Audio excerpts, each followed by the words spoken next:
Much for staying with us. This is the AM show, and today we have a very special exclusive. An exclusive that is exclusive.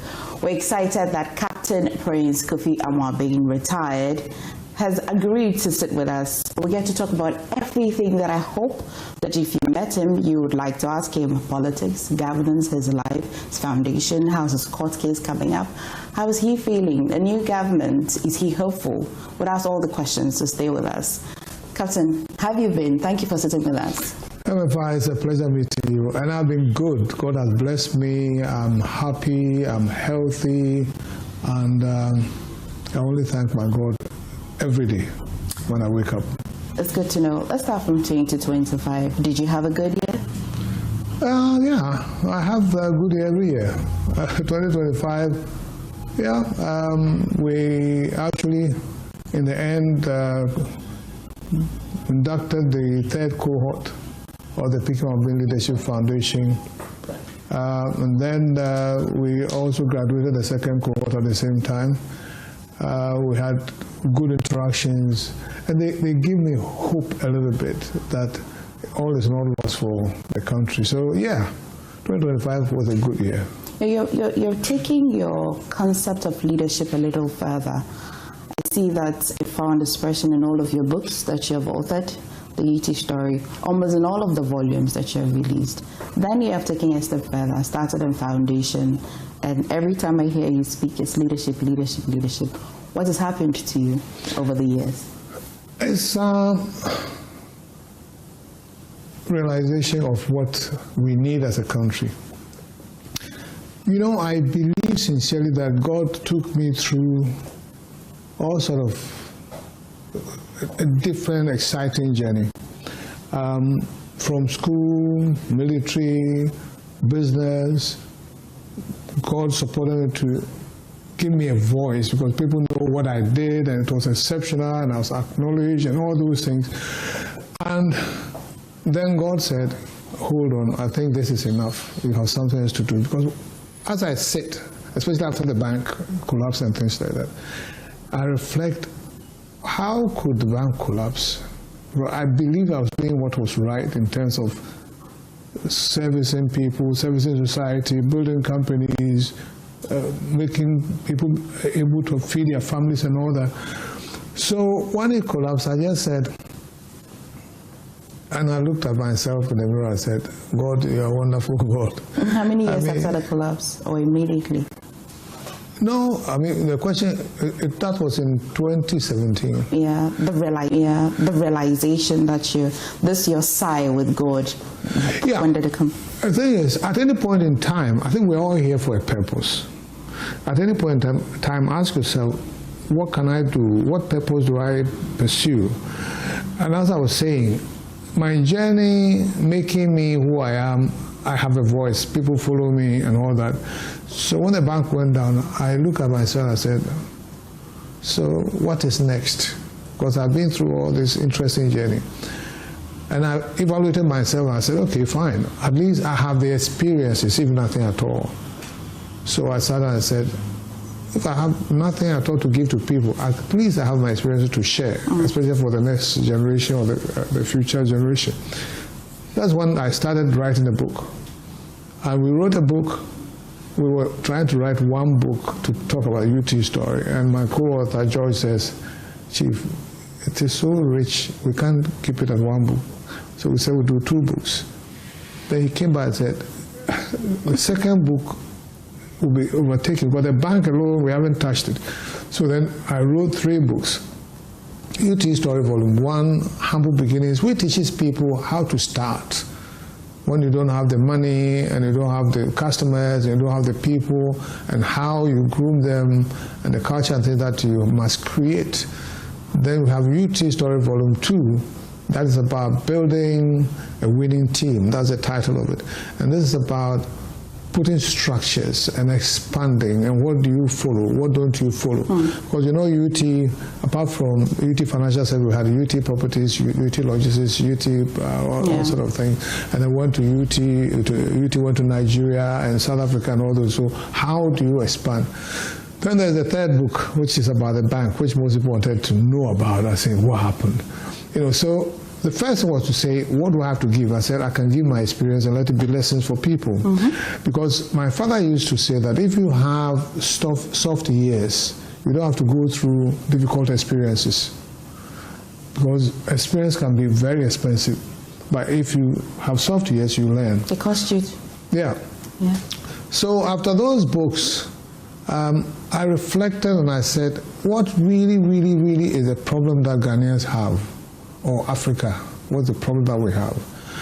And it's all quite obvious. The reason why we are underdeveloped and we're not going anywhere, and actually we're going, if you ask me, we're going down south.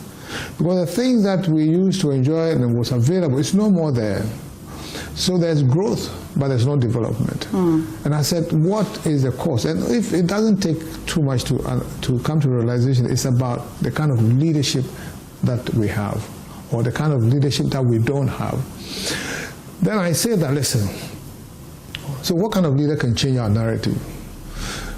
It must be a leader who's been trained and created deliberately, because when you have a problem and you identify the problem, you now create the expert who can solve that problem. So for example, you have a toothache. You don't go to just a medical doctor. You go to a dentist.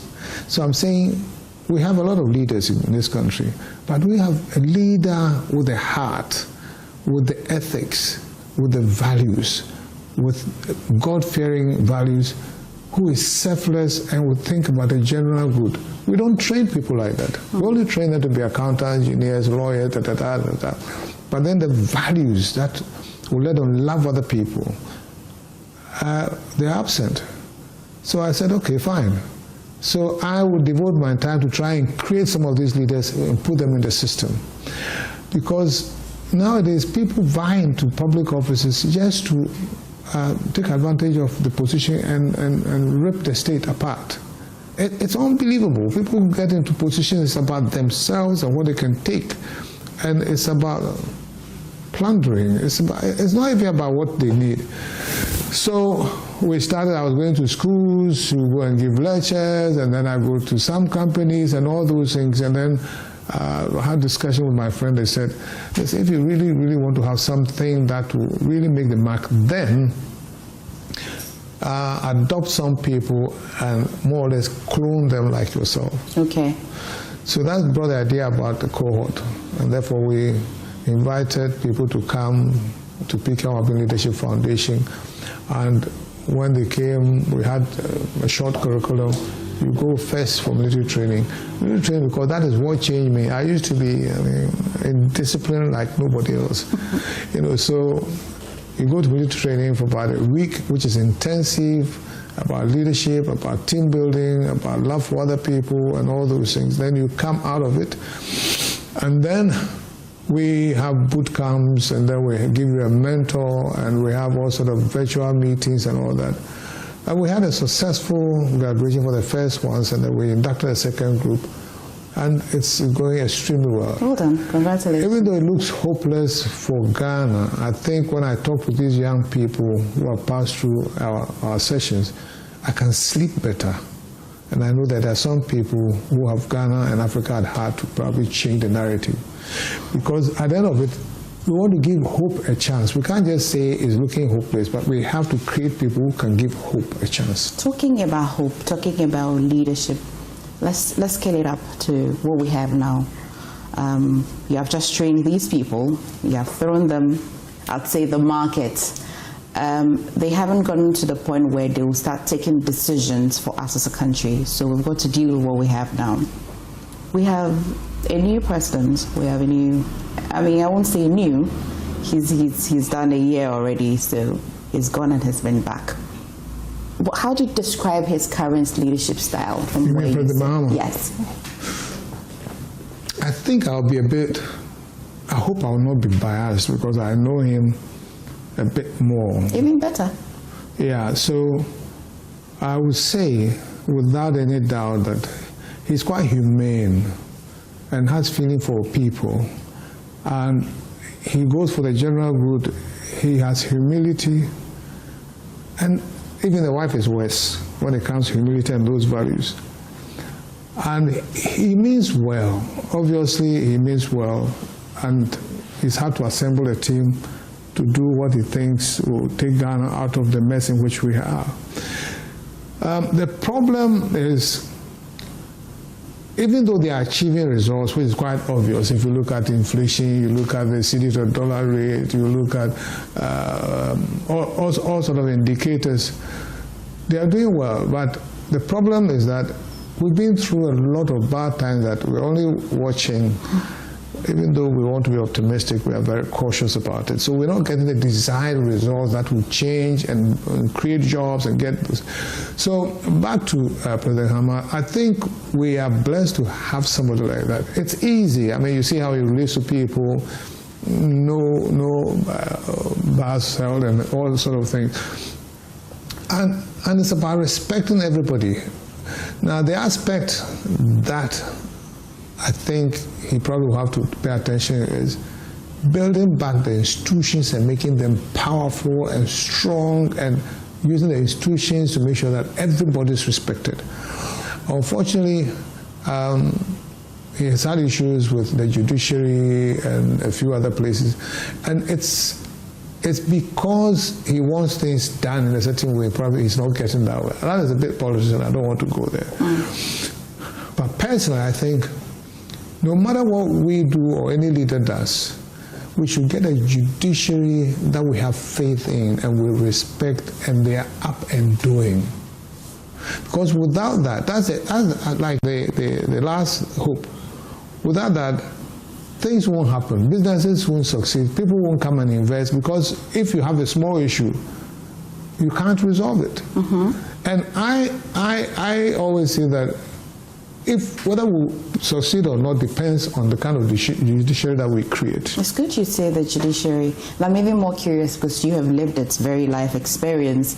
We'll come to that shortly.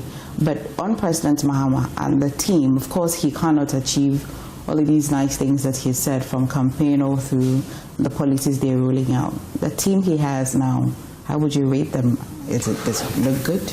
Well, I don't think I'm the right person to judge, but eventually we'll see if the team is good. But the thing about leadership at his level, at the president level, is being able to sack or sanction from the top. And, you know, in the previous government, even their own MPs said they should get rid of some people, and they wouldn't do it. So, and let me say, the only thing I'm not sure about our president is that he loves to see people happy. He likes to please people. Would that be a problem? Yes, because you must be a bit crazy to say this is where we are going, and if you're not doing it, you get the sanctions. If it means sack, you sack. Won't the people rebel? Which people? We're talking about these people with responsibilities. You make them responsible and accountable. It's very, very important when you're dealing with people, for them not just to have a rosy day, but to monitor and question their performance and sanction. Sanction always helps. If you look at the other stories in Singapore, in Rwanda and things like that, and Korea, Japan, whatever you want to talk about, it's about they have leaders who are not only loving their people, but they will demand accountability and hold you responsible and sanction.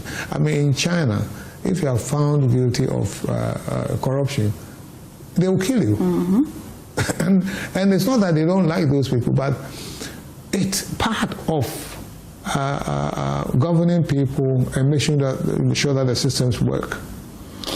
Judiciary, you just drew my attention to the fact that if the judiciary doesn't work, the country will not even grow. I would have thought that BOG would do well, the economy will grow, inflation is at a single digit, you know.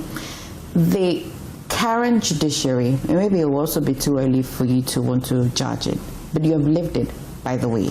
How is your court case coming out? Then we situate the judiciary conversation. Okay, before the court case, you know, when I was running UT Bank, a simple thing like debt collection, where somebody has come, there's all the evidence that they've taken money from an institution and they have not paid, and they have a collateral that should be realized if they are not paying. I had some in my books that lasted 8 years.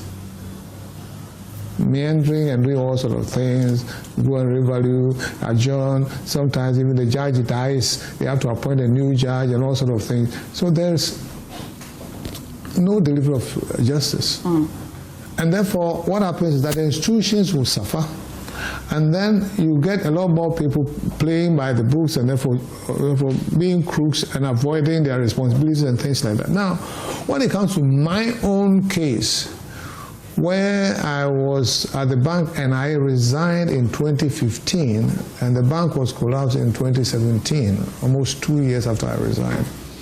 And then there were some baseless charges against me. I have been in court for almost 8 years.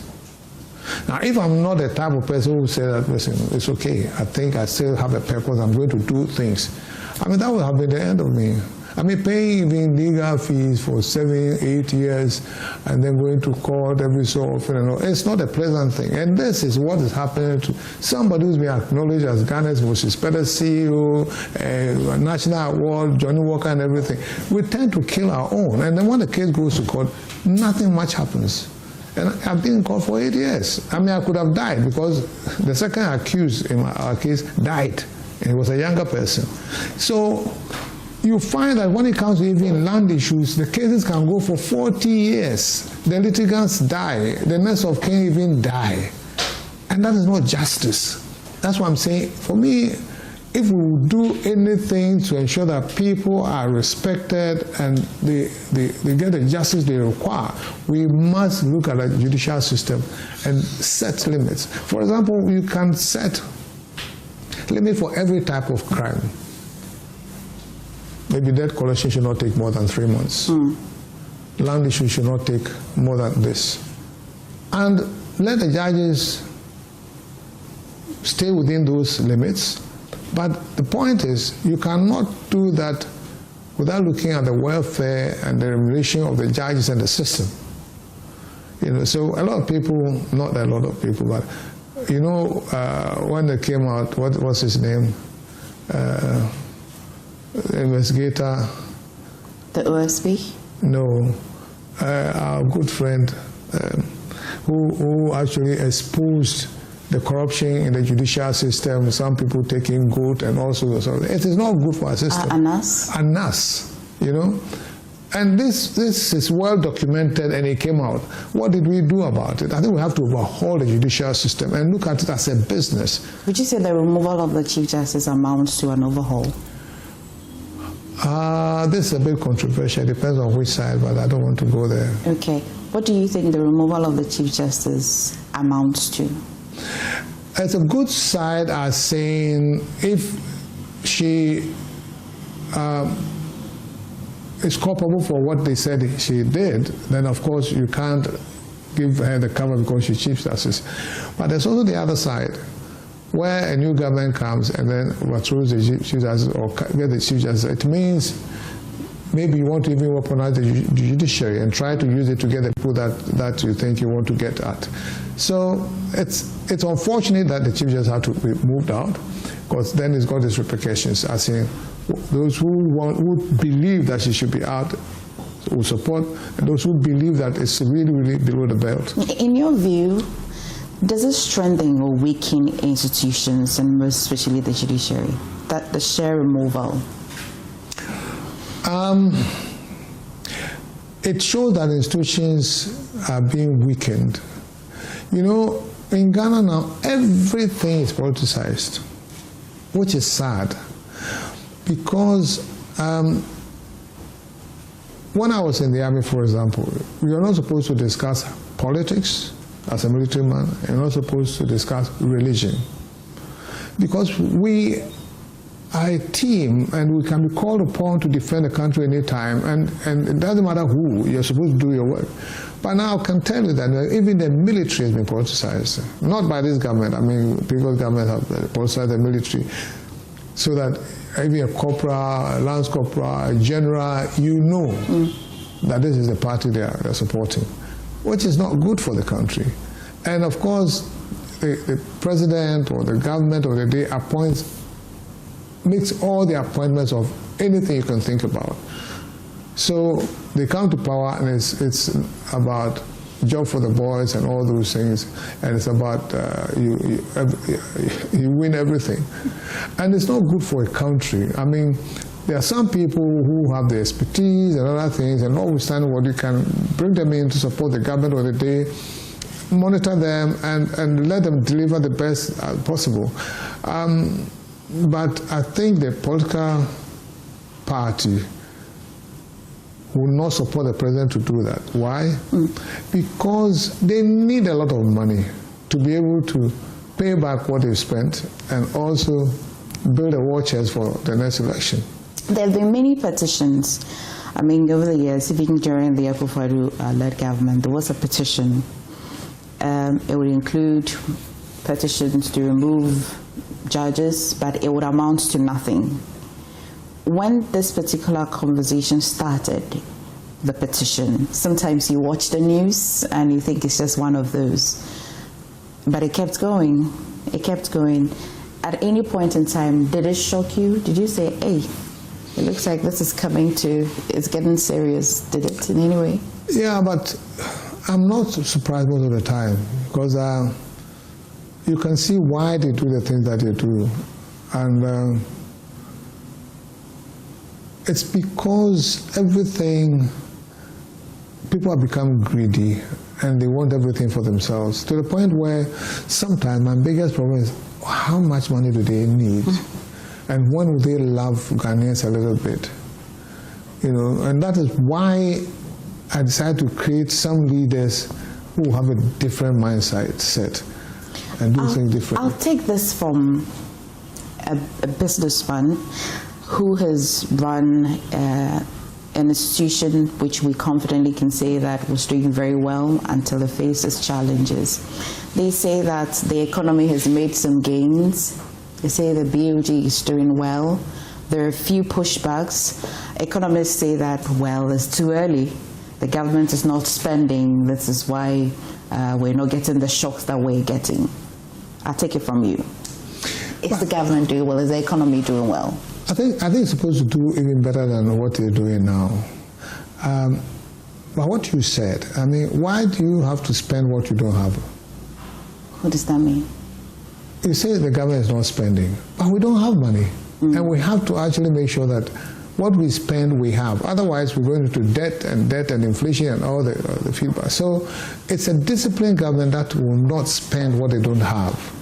I mean, really, in our homes, you will not eat jollof and things like that if you don't have money. You just buy kinke and eat. When you have money, then you go and eat your jollof. So if we don't have the money, and we don't, then you don't expect the government to come and just start spending. You should spend, and in actual fact, this government is doing well in terms of trying to build roads and infrastructure and things as they monitor the development and things like that. But I think the private sector also have to play a role, to believe in the government and what they're doing, and be able to also do the expected, as in expand their businesses and employ people and put money into the businesses. So the government is only supposed to set the base or the trend, and people should pick it up. When I hear somebody say that everything that the BOG is doing is artificial, what should I tell them? I don't think it's artificial. I think the issue that is coming up is that there is this loss that has come in the news, that there's a loss because of the gold buying, and Bank of Ghana has made a loss of about 214 million.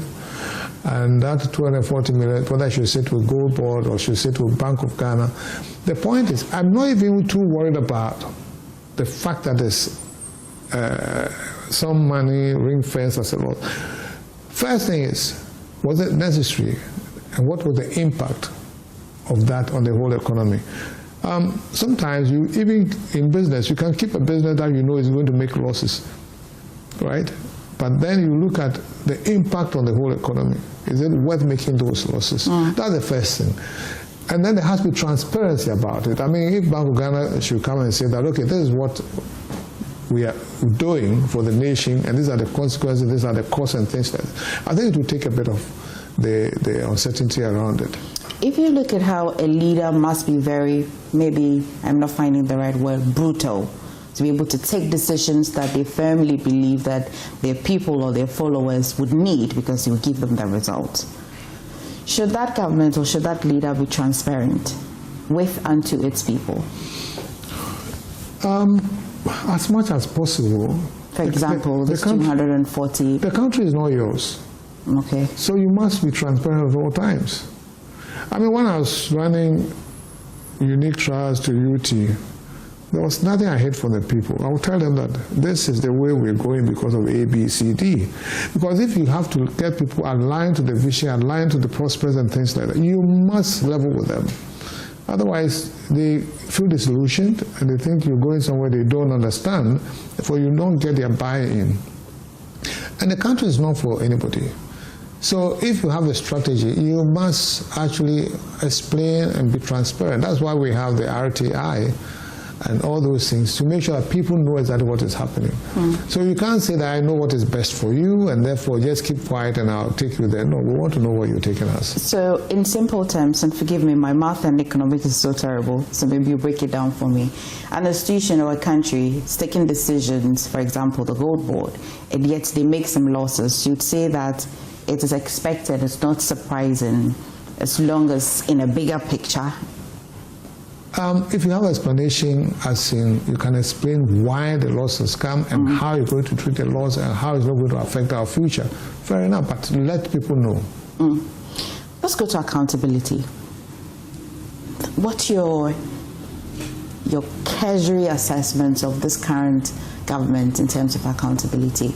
Does it look genuine? I hear you say that politicians will do what they have to do. People do not love, they don't love the people of the country that much, but accountability as it is today, does it look good to you? It's always been dodgy. I mean, as I said, when a political party comes to power, it's been a very expensive journey to come to power, right? And when you incur debt, you have to pay. So they owe money, they owe favors, and they must pay. Now, how do they pay? By award of contracts to other people and appointments and all those things. It is natural that they will do those things. The matter of how they go about it and how they feel about it. My only problem is that they tend to feel that they are not accountable to us and they will do whatever they want, but that is not right.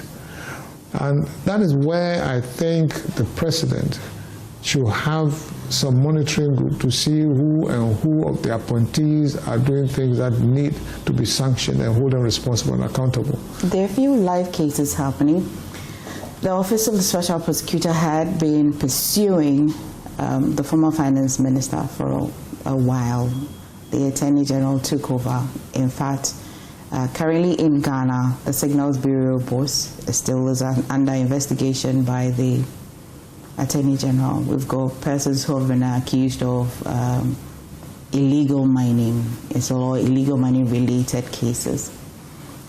I hear you. One thing is living with me in this interview. If you're a leader, you must be bold. You must take decisions. Knowing this and knowing how the current government is pursuing the former finance minister, would you say that that is bold? Would you say that that is real accountability? Does it look like witch hunt to you? I wish you had not asked me that question, because people think I should rejoice at the tribulations or what the finance minister is going through. Right. I don't. Why would they think that? Because the collapse of UT is a result of what the finance minister at the time, the role he played and things like that. But I don't wish anybody bad. And all I'm saying is that the systems must work. I am being prosecuted in court for criminal charges, the state versus. Now, my point is that if the state feels that I should be charged with certain things, yes, but they should go through it and let me have my life. But then nothing moves, and for 7-8 years I'm going to court and up and down. That's not the kind of justice system that we want. Now, if we want to talk about the finance minister, until the state can prove that yes, he did a few things here and there which cost the nation something, he's not guilty. And the only unfortunate thing is that either he cannot come or he's not coming. I mean, when I was, when UT Bank was collapsed, and they told me that they were going to investigate it, I said, okay, bring it on. And I was advised by people that, hey, if you have to leave, I said, leave for what? I have nothing to fear about the system. And therefore I stayed. The only difference is that he decided to leave, or he wasn't well, therefore he left. And I'm not judging. If he had been here, probably would have been able to clear himself. But staying away then brings people to all sorts of conclusions that, you are run away from justice and all those things. But I honestly, I don't have any opinion on it. He was like a brother to me, and he's still like a brother to me, and I don't bear him any grudge. I certainly don't hate him. I wish that God will help him and resolve the situation for him. I don't bear grudges, and I don't hate people.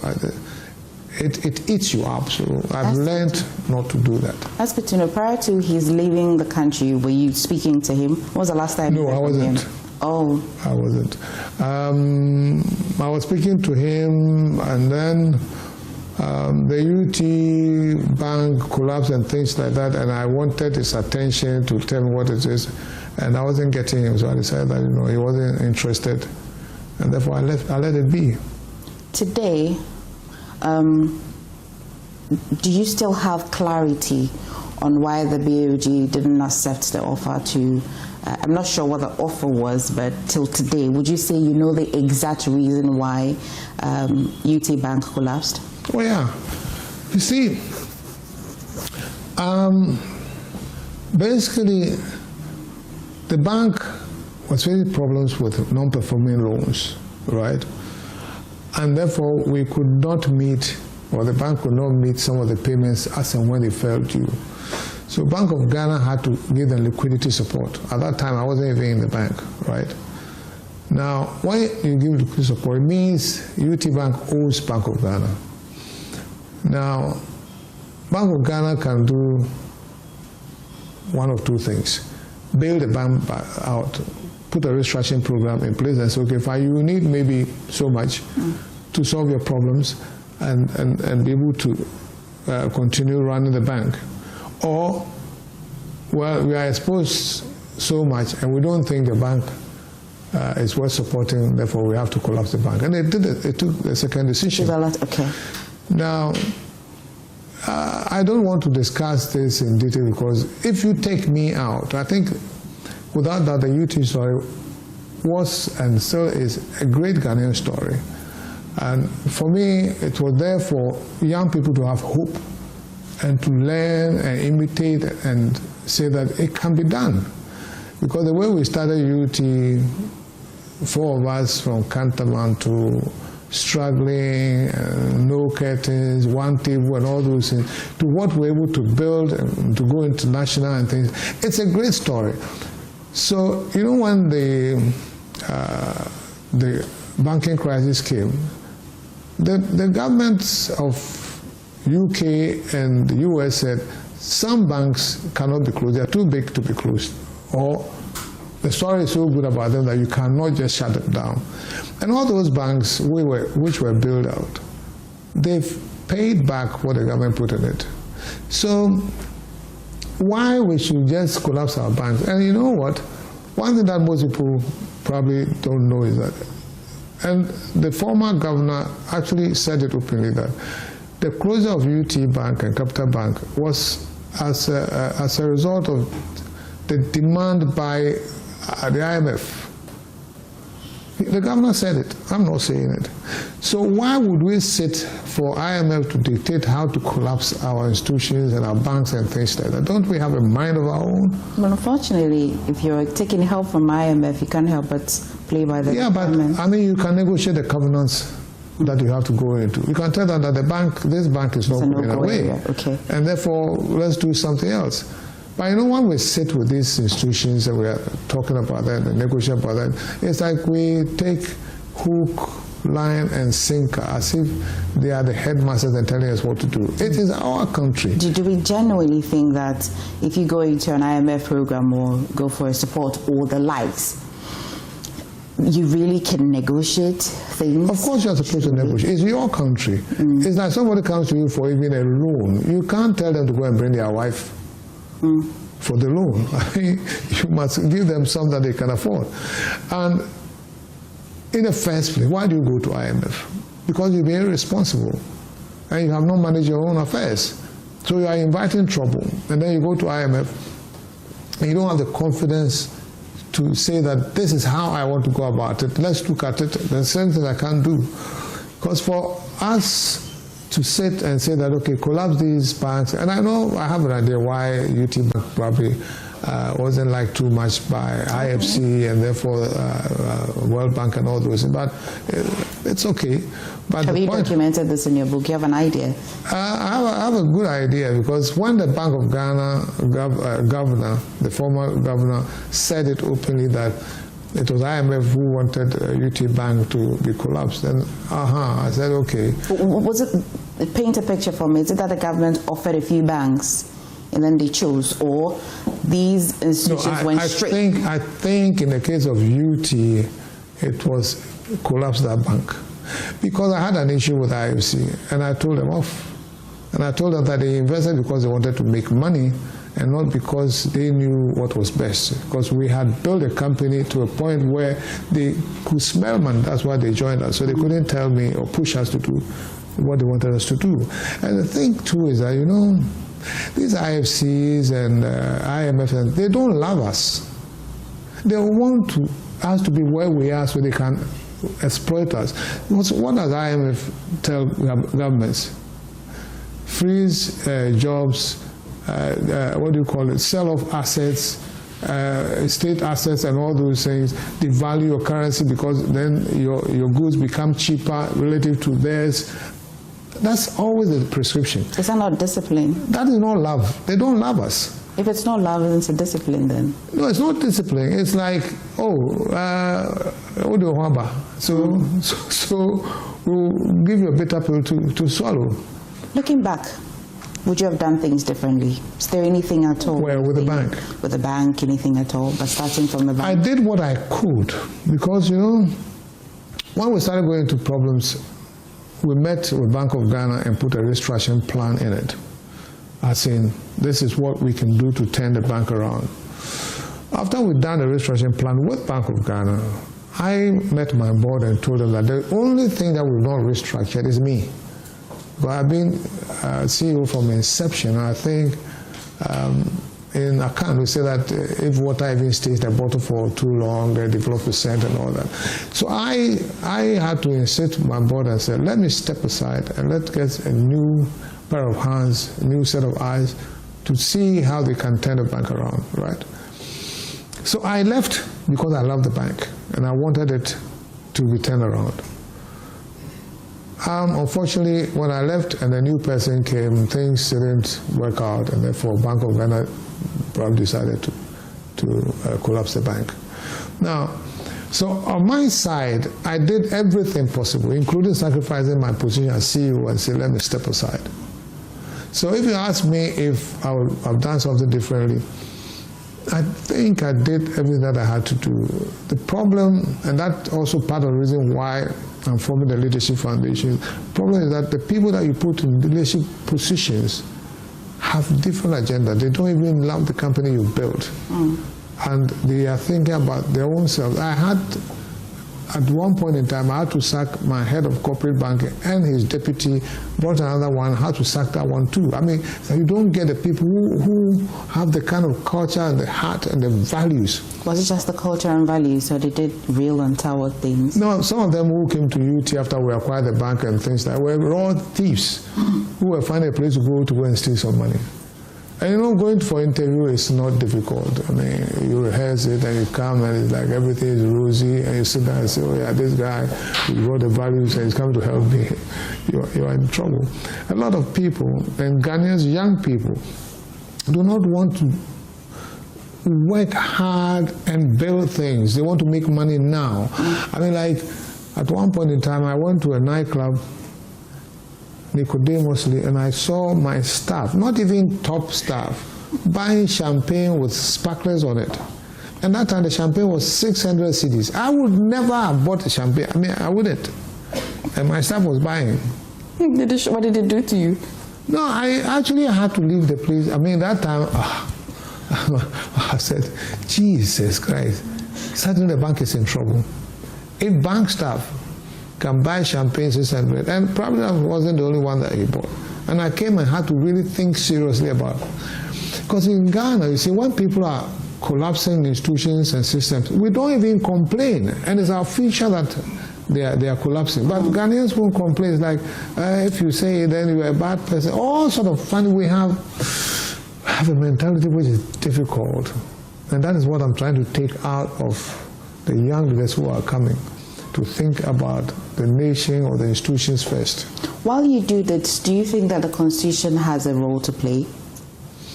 Of course, everything is governed by the Constitution. But I think the Constitution should look at the judiciary, and you see, the judiciary should allow people to be punished, and they should pay for it, and they should come quick. I mean, a lot of people go to court, and that's it. What's that one thing, in very simple terms, you like to see? I mean, there's a Constitution review. They've gone through the process already, but what would you have loved to see? And then we'll talk Actually, about I wanted to go to that Constitution review committee. Did you? Yeah, but I felt, well, on one side, there are probably more educated and sophisticated people, but I also felt they can do a lot, but I would just have to home in on the judiciary, if nothing at all. That the judiciary is the last bastion, and if that doesn't give people trust in the system, then everything that we do will go to naught. And you know, the funny thing is that we have a system which is quite toxic.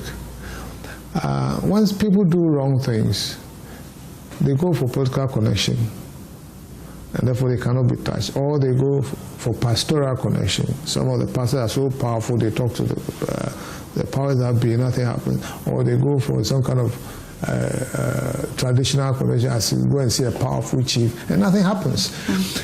But the system has to be freed for people to be responsible and held accountable for it. But a lot of people, you can't hold them accountable, because you try to touch them and they run to these powers that be, and nothing will happen. The Attorney General has entered a few nollie prosequis for some people who are being investigated prior to their coming in. I hear you say that you're at peace, you're fine, but did you think that it should have been extended to you too? No.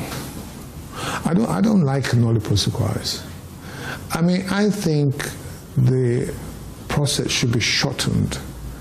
And if, let's say, I was charged and within a year, maximum 2 years, the court will rule and say, this guy is free, we don't have any fault with him, it comes from it, or we had a fault with him, and this is what he's supposed to pay. But I don't want to go and say, give me another prosecutor, because the public also has a perception of whatever's happened.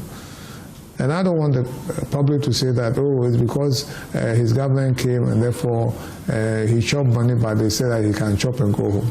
I don't like that. You know. So my point is that if the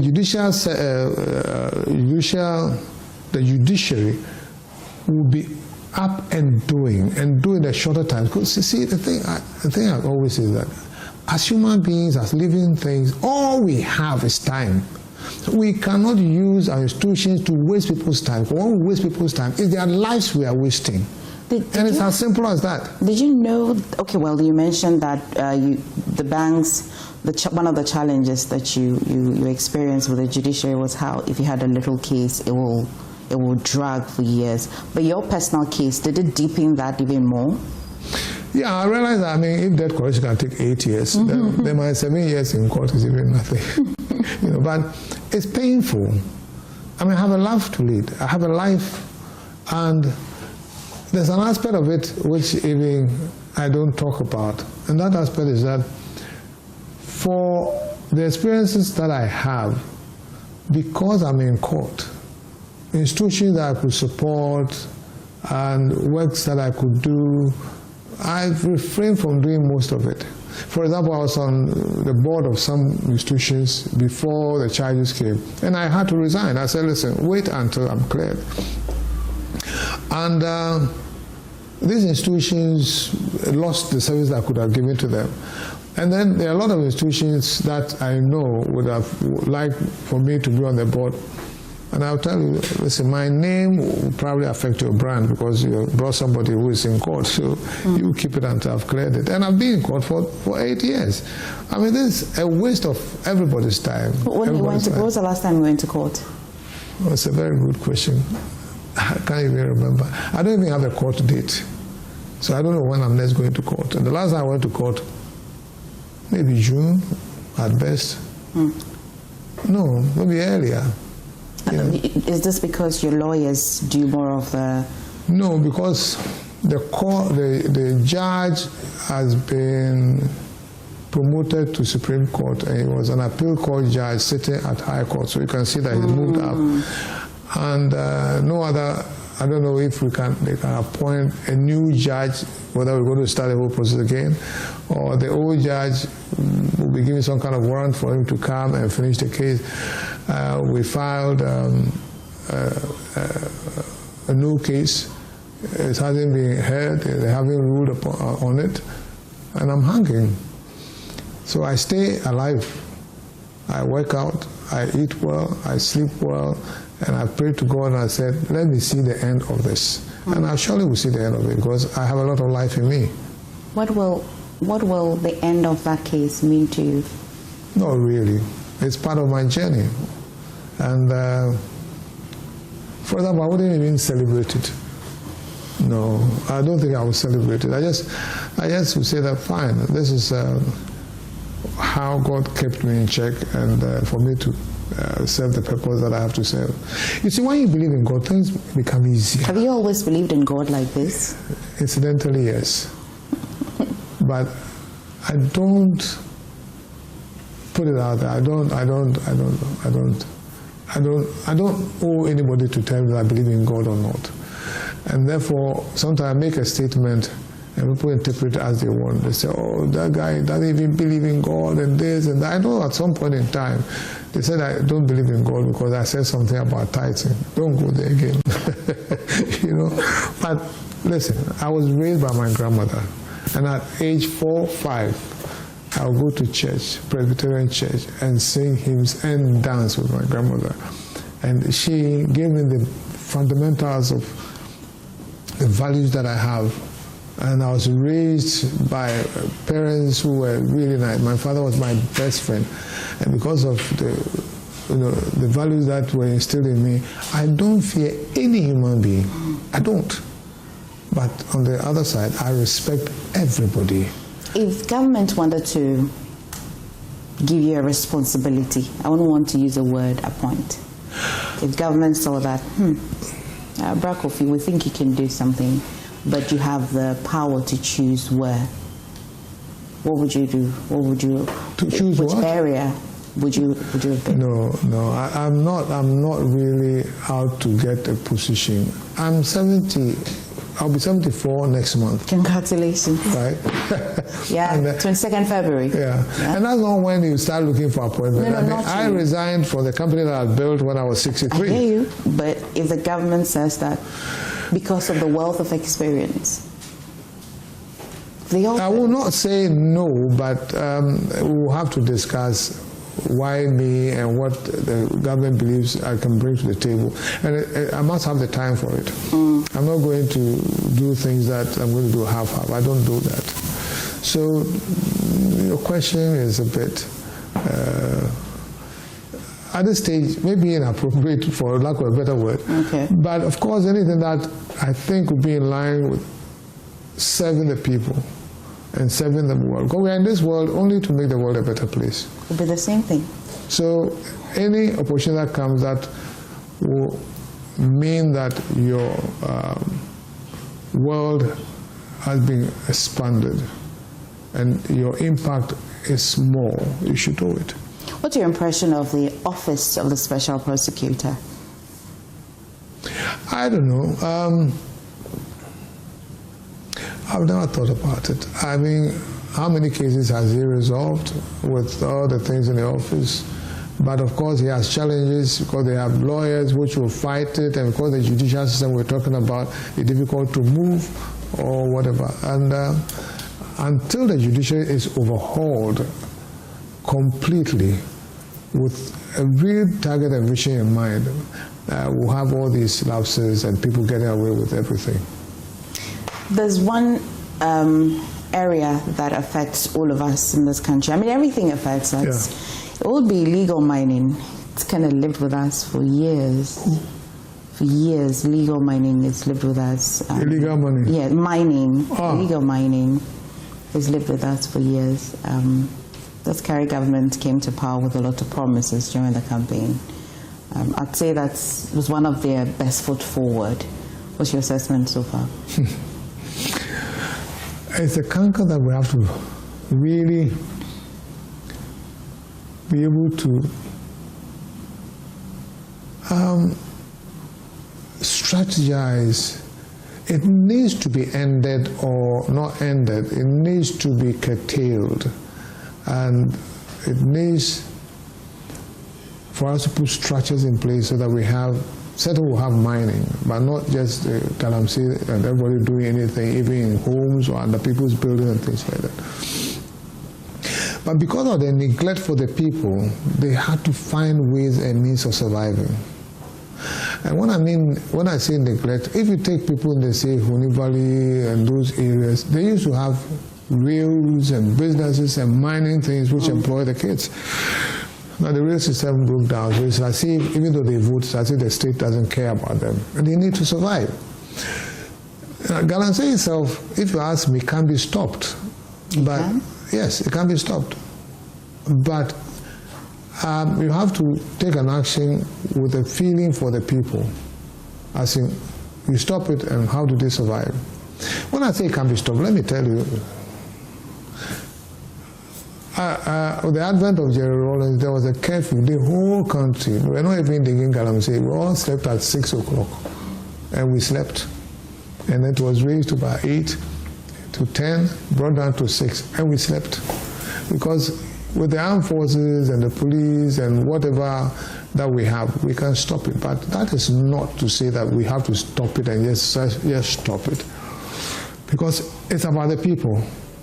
And therefore, their livelihoods matter. So what do we put in place? And we have to wean them off, or at least put measures in, but then take care of them. You have to be humane about it. That is why I think the government is also having problems. I'm sure behind the scenes they are trying to find ways and means of limiting the damage you're doing on the environment and so on and so forth. Because you cannot come and say there's curfew, that everybody sleep, or don't go out, or you'll be shot if you go out. Because they are Ghanaians and they need to be taken care of. So it's a dilemma that we have, and I believe that the government will find solution, talking to experts and advising on what has to be done and putting the right laws and things like that. When I talk to resource persons on my show, which is what we do on the AM show mostly, you hear one aspect saying that the government's policy, 24-hour economy, is not possible. Then you hear those who profess the policy say that it's an absolute possible policy. Again, I'll take it from you who's done a business, and because I mean at the time, though it's banking, people would close, the workers would lock and go, but the banking still continued all through. 24-hour economy that the NDC has said. I don't know if you've looked into it carefully, but what do you think? I haven't looked into it carefully, to quote your own terms, but it makes sense. You know, when you know you are behind, you don't walk, you run. Right? And this is very simple. The point is that we look at the country, we look at where we are, and we have a limited infrastructure and all sort of things. We need to get the best out of the few structures that we have. So at the moment, certain things that that scare me. I used to drive myself from Accra to Kumasi in 2 hours. This is somewhere in the 80s or something like that. Now to go to Kumasi, if you are lucky, you'll be there in 7 hours. Right? Now, which shows where we're going, because the whole world is about time, it's about saving time. By the way, when we say a country is developed, what we are saying is that that country has found ways and means of saving time for its citizens, period. Okay. Now, so the 24-hour, what I see about it is that it's ways and means of trying to solve the time issues with the few or limited infrastructure that we have. So if we all start 6 a.m. to go to Kumasi, we'll have all of us going to a traffic jam with the open up of 24-hour. And it's happening sometime. People go at 1 a.m., and some go at 12, some go at 3 a.m. Then, of course, the load is shared over the period. So in that aspect, it makes a lot of sense to me. But I think the other thing the government is trying to do is try to build up this infrastructure and things like that.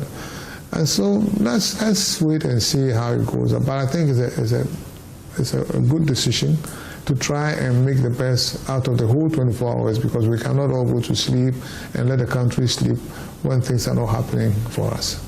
So January 31, the NPP would go to the flag bearership race or primaries. What are your predictions? Do you know who and who? Yeah.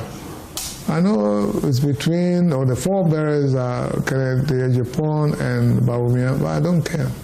I simply don't care what happens there. Why don't you care? If the effect of it is that whoever becomes the flag bearer can become president, can.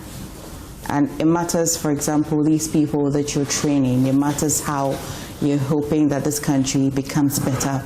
That's why I say I don't care, is that, I mean, it's about their delegates and things to choose, and I don't have anything to influence anything. Whatever they choose to lead the NPP, that's fine.